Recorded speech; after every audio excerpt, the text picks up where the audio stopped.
नमस्कार। उम्मीद है कि आप सब कुशल होंगे और एग्ज़ाम की तैयारी कर रहे होंगे। विद्यार्थी, आज आपका संभवतः 9:30 से एग्ज़ाम है, हिंदी की परीक्षा है। इसमें आप इस प्रकार के सवाल छोड़ेंगे नहीं, ज़रूर बनाएंगे। ज़रा एक बार देख लेते हैं ऐसे सवाल को कैसे हल करना होता है।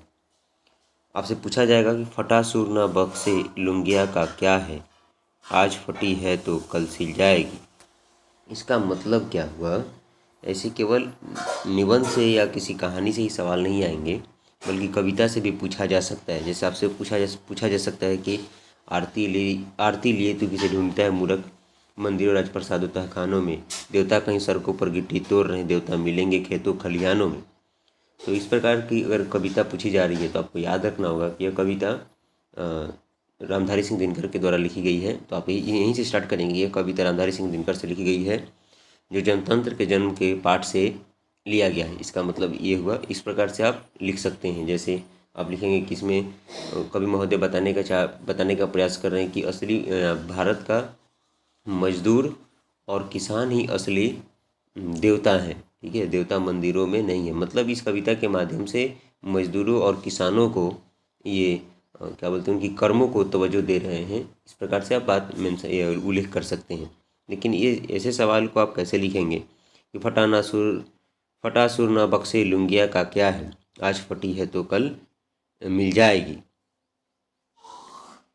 कल कल सिल जाएगी, यहाँ पे सील होना चाहिए विद्यार्थी, सवाल में यह सील होना चाहिए। ठीक है, सिल जाएगी। देखिए, तो आप यहाँ पे लिखना है कि प्रस्तुत पंक्ति यतीन्द्र मिश्र द्वारा रचित नौबत खाने में इबादत शीर्षक से लिया गया है। एक बार उनके एक प्रशंसक ने उनसे पूछ लिया था या कहा था कि आपकी जो लुंगिया है वो फटी है। इस पर आपत्ति व्यक्त किया था। उन्होंने कहा था कि आपकी जो लुंगी पहने हुए हैं वो फटी हुई। तो उन्होंने जवाब में कहा कि लुंगिया फटी है तो सिल जाएगी, लेकिन अगर सुर फट गया, मतलब जो गाना वगैरह गा रहे हैं वो फट गया, एक गला फट गया, तो सब बेकार हो जाएगा। इसी कारण खुदा इसी कारण खुदा फटा सुर न बख्शे। ये बोल रहे हैं कि जो मेरा लुंगी फटा है तो सिल जाएगी, लेकिन अगर मेरा सुर फट जाएगा, मैं जो गा रहा हूँ वो गड़बड़ हो जाएगा, तो मेरा कोई महत्व ही नहीं रह जाएगा, कोई जिससे मेरा पहचान हुआ है वो ख़त्म हो जाएगा। ठीक है, तो इसमें इसी बात का मेंशन किया गया है। तो इस प्रकार से सवाल आते हैं तो आप छोड़ेंगे नहीं। ठीक है, तो इसमें आप दो चीज़ जरूर मेंशन करेंगे, लेखक का नाम और पाठ का नाम। ठीक है, इसी से आपका 2 मार्क्स मिल ही जाएगा। आगे देखिए, कुछ मैं समास के शब्द प्रश्न लाया हूँ, जरा देखेंगे आप।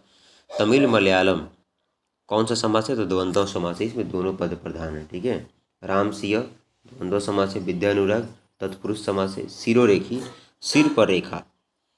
ठीक है, ये भी आपका तत्पुरुष समास हो जाएगा। हस्त की लिपि तत्पुरुष समास हो जाएगा।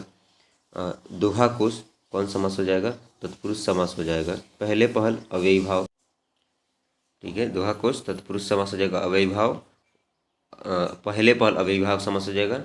ठीक है, ध्यान में रखेंगे आप, अगर सिरोरेखी का बोलेगा अगर समास विग्रह करिए तो सिर पर रेखा हो जाएगा। ठीक है, राम सिंह का समास विग्रह करिए तो राम और सीता हो जाएगा। अब यहाँ पर ध्यान में रखिए, इस प्रकार के सवाल आ सकते। चोरी का आरोप किस पर लगा था?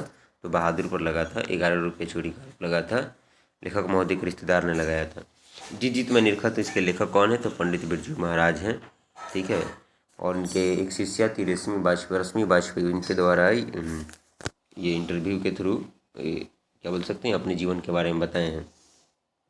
पंडित बिरजू महाराज को सितार, बांसुरी, तबला, गिटार, हारमोनियम बजाने आता था। बिरजू महाराज का जज कौन थी? तो उनकी खुद माँ थी। पिताजी किससे नाराज थे? तो नरेंद्र से नाराज थे। ठीक है, तो ऐसे प्रश्नों को आप आसानी से उत्तर दे सकते हैं। आज आप सबको एग्जाम के लिए बहुत बहुत बधाई, ढेर सारी शुभकामनाएं। Thank you.